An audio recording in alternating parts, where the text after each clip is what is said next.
ఓరే సుబ్బారాయుడు గారు, నవధాన్య లక్ష్మి నట్టింటోకి నడిచి వచ్చేస్తోందిరా. అయినా నాకు తెలియక అడుగుతాను, నువ్వేం పాపం చేసావని రా లక్ష్మీదేవికి నువ్వంటే ఇంతేస్తావు? పాపిష్టి వాళ్ళ దగ్గరే కదరా డబ్బులు ఉంటాయంటారు. మరి ఒక్క ఏడాది నీ పంట పోదే. శారదా, నా డ్రాయరు బనీని ఎక్కడా?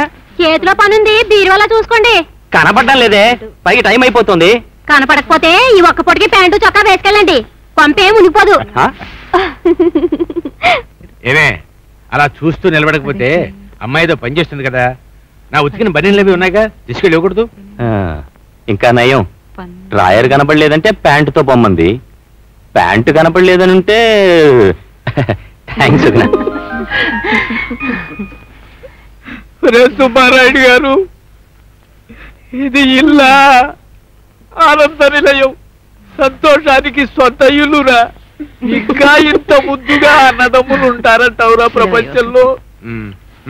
అమ్మా వెంకటలక్ష్మి, ఈ స్వర్గాన్ని నుంచి మా నరకానికి పోవడానికి నాకు మనస్సు రావడం లేదు. ఏదో 2 ముద్దలు పడేస్తే ఇక్కడే కతికేస్తాను తల్లి. అలాగే.